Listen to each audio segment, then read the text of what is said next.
Hey guys, welcome to week 4. I apologize for being a little late. I wasn't feeling well earlier this week, so I am now feeling much better, and we can easily catch up. This week is pretty easy. I wanted to just kind of say hello and show you what you're going to do this week. Last week you worked on your competitive analysis, and I hope you watched the video that I just showed you, like what I'm looking for, and I gave you a sample. And I have a lot of examples to show you, so if you have questions, feel free to message me. Anyway, so this week we are working on, so you should know by now what your project is going to be based on the creative brief. And now we are working on personas. So last week we looked at our competitors. So remember I told you the first part of this class, like the first 6 weeks, is about kind of research and development, R&D. And then the last half is like creation and prototyping and mock-ups.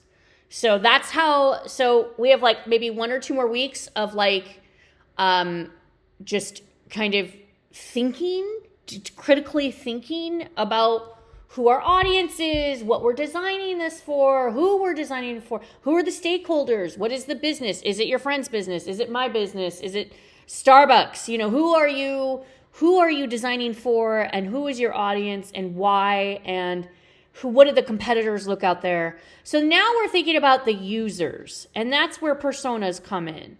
So personas are basically, well, let me just go over the week first. So they're an important part of the design process because it'll help you understand your user's behavior, your user's needs, and the ultimate goals. So personas are fictional people. So they're not real people. And that's a lot. I've taught this class for like 10 years, and this was actually some of people's favorite when we would teach it in person. Like people love to get up and like make up stories about people.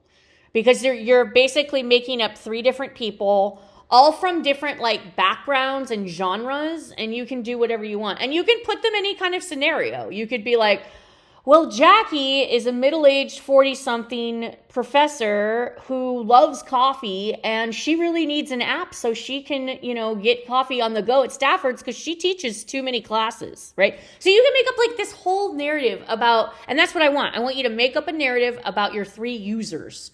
And then we're going to look at journey mapping. We're going to take these users and we're going to take them through the website at the end once we've made it. So these are our fictional characters. Basically, we're creating a story. It's a narrative. Our brief it's not only how to design and design thinking, but the case study as a whole is a story that we're putting together to show that we know how to critically think, not just about the company, not just about who our target audience is, but also the user. And, that's why it's called user experience design, right?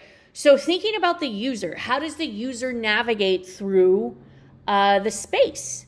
And the space that we're creating a brand new design. It's a brand new product. Even if it's physical or not, it's still something that we're creating for humanity, right? For humans on this planet to use. And it needs to be user-friendly. I mean, I'm sure you can think of a lot of times where you've gotten really frustrated by technology. And a form doesn't work. Something, makes you angry, or you give up, right? They have this, there's actually like a window. This has been clocked in time that if technology doesn't win you over within like the first like 3 seconds, you're not going to navigate through it. And that's how I am. If I can't find something on a homepage, I'm not going to go to that company. Like, they obviously don't care. So anyway, that's me, and that's, So anyway, let's go back. So we're going to personas. They're fictional people, but they're based in reality, right? We're putting them through our product, and we're putting them through a test through our product. So think of the people that you would want to be using your product first, Is it, I had a really good case study once. It was for a little league team that one of my students played soccer, and he like coached a little league And so the users were crazy. It was like 11-year-olds we were making this technology for, and then grandparents that were picking them up. So like we had to like, show a website for basic, and then the parents. So it was like every generation we were designing for. So I want you to think broad like that. Obviously 11-year-olds aren't going to go get a coffee at Stafford's, but maybe they want to go with their mom, and I don't know. Obviously, we're not going to use 11-year-olds for Stafford's, but you could do for, middle-aged, obviously, older, retired people, and then like the 20-something. So there's like different generations right there. Because when we think about different generations, like you look at your parents and you go, oh, mom, let me show you how to do that, because we know we're used to things that are easier with technology. But a lot of folks, either they get frustrated and they give up and they like don't want to use the technology, or then you just become the person that has to use the technology for them. And that's what we're trying to get away from. We're trying to make everything user-friendly for everyone, right? Equal. Make it equal for people to use, not just, Jackie because she can read HTML. Like that's not why Mom, I don't want to do that, right? Right? So anyway, so that's what I want you to be thinking broadly about. It's like, who are you designing for? Speaking of coffee, if you guys ever get a chance to try Stumptown, this is a decaf just because I've had too much coffee today. But Stumptown is from Portland, and it's one of my favorite coffee companies ever. It's so delicious, their coffee. I miss coffee. Okay, we're going to get off the topic of coffee. So what we're going to do is we're going to create 3 personas. You're making 3 different people. They ultimately help you design different experiences for different audiences. So that's the whole point of doing this exercise. So here's what you're going to be able to do. Last week we did the competitive analysis, and also I have some handouts here for you to look at. What are personas? And I have a lecture I want to do quickly. It's a shorty. So to understand interaction, right? What is interaction design? What are we doing? What are we doing here? Are we having people, we're designing interactive products to support people in their everyday and working lives. That's the point, right? So the design of spaces for human communication and interaction. That's exactly what we're doing. So some of the goals of interaction design is to develop usable products. Usability means easy to learn, effective to use, and provide an enjoyable experience. Yeah, I think that's a good definition of usability. So that means it's easy to learn and it's easy to use, and you get happy when you use it instead of getting frustrated and just throw your phone across the room, right? Or your computer. So it involves users early in the design process. So understanding users' needs, that's what we're doing. We're considering what might help people in the way they currently do things. We're listening to what they want so they can get involved, and we're testing systems before implementing. So what are some of the roles you could get as a UX designer, right? Like it's the user experience certificate that some of you are part of. I hope you all stay in this. UX2 is going to be taught by Marie, who is, she has a master's degree and she's made a couple apps. So she's really smart. So that's also going to be online, but it won't be with me because she's more of a coder than I am. And it gets a little bit more, you're making an app in that class. For me in this class, you're prototyping. You're making high fidelity mock-ups, and we're going to go over that. But so what are the roles that you could get with this UX certificate? So you do UX1, UX2, take Intro to Digital Art, which I'm offering online only. So if you want to just get the certificate completely online, that's up to you. You don't have to come to class. And digital portfolio. And that would be the last class's portfolio, where you take these projects and we make a really nice website for you to get a job with. And we go over your resume and we talk things like this. So here's some jobs. There's usability engineers, there's interaction designers, there's web designers, there's information architects, there's UX designers. There's now, I would add more to this. So there's product designers now. I think graphic design really means UX design now. That's why I changed this not to be graphic design. So there's a lot more that's under this umbrella, and it's changing every day. So the process of interaction design is to identify, develop, prototype, and evaluate. That is in a honeycomb. And some of the goals are, is it effective to use? Is it efficient to use? Is it safe to use? Does it have good utility? Is it easy to learn? Is it easy to remember how to use? Some of usability's goals is satisfying. Is it satisfying? Is it fun? Is it enjoyable? Is it motivating? Is it aesthetically nice? Is it helpful? You know, we looked at this. Is this an easy stove to use? No, I don't even know which goes to what. Like this is where we're living. Like when you go in your car, does it feel like it's easy to use? Some buttons are easy, but then there's a bunch of other buttons that you don't understand, right? Why are certain designs better than others, right? So why is UX important? It's important for everything we do, like this sign. It's important to tell people to go this way. That's a user experience. A sign, creating a sign, which is a job of a graphic designer, to create signs and signage. And, like if you're in a museum, you would create, go this way or go that way. Or if you're having an event, right? You need to create A-frames. So additional parking, one way, that's very confusing. So why is it important to have a good user experience? Because if the people like the product, and they like the experience, they will keep coming back, right? Like this sign is amazing.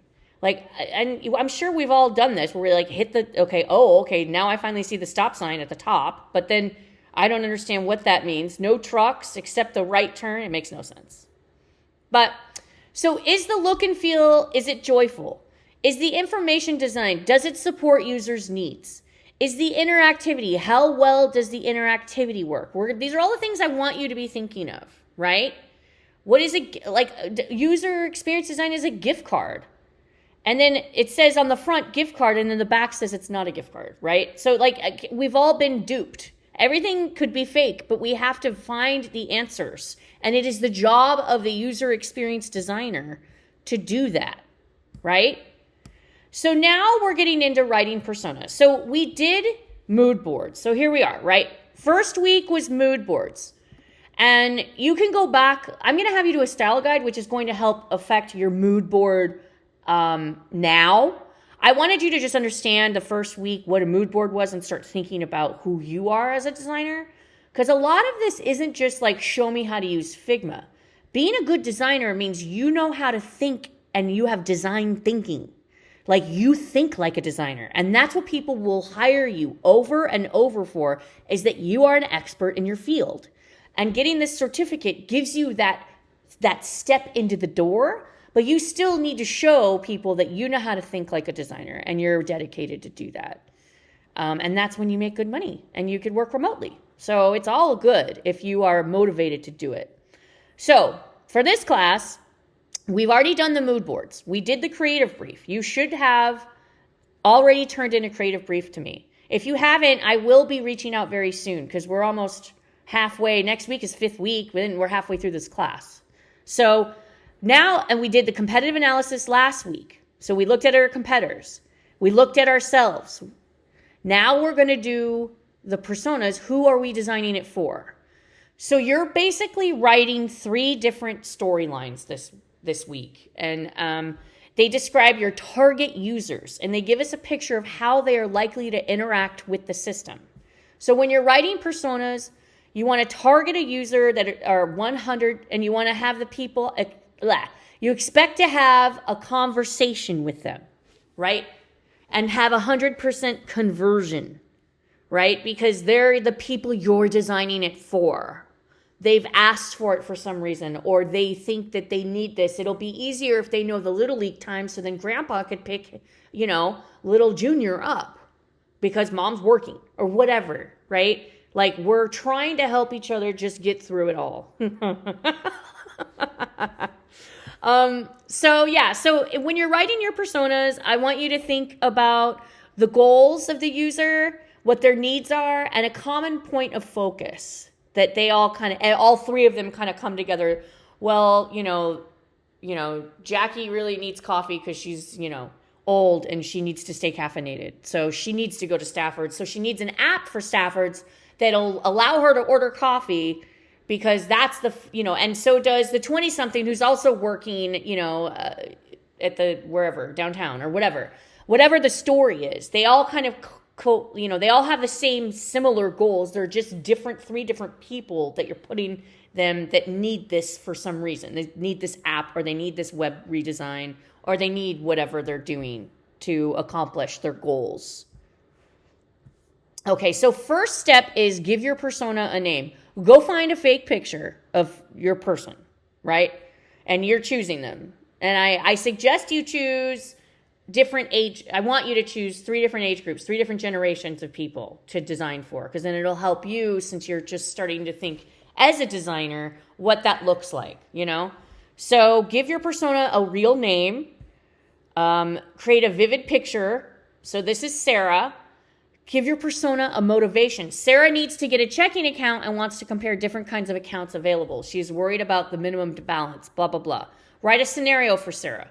Sarah's a new college student and is getting her first checking account. She knows her social security number, but little else. She doesn't have a lot of time because she's busy at school.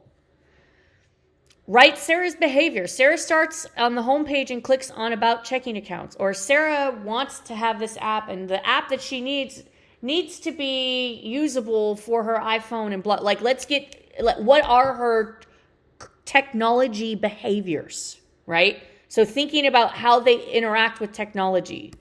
Give her a quote. I don't mind researching stuff online, but I'd rather talk to somebody in person. Yeah. So here is the persona chart. This is what I want you to have in your persona. Name, age, picture, occupation, home life, education, lifestyle and activities, use and information needs. How often do they use the internet? Maybe they've never used the internet before. Maybe they don't have a home computer and all they have is their Android cracked phone to use. Oh, I've been teaching this too long. What is their internet competencies? What are their frustrations? Anything else you think will be relevant to the persona, right?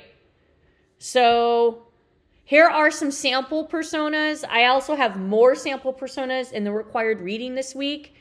But, you write their name, you find a photo. You don't have to have this part here. But you give them a name, an age, an occupation, experience, lifestyle, and give me technology use and a quote. Okay? All right, so that's it for this week. I'll talk to you soon. Good luck. I hope you have fun because usually this is the fun part. Okay, bye.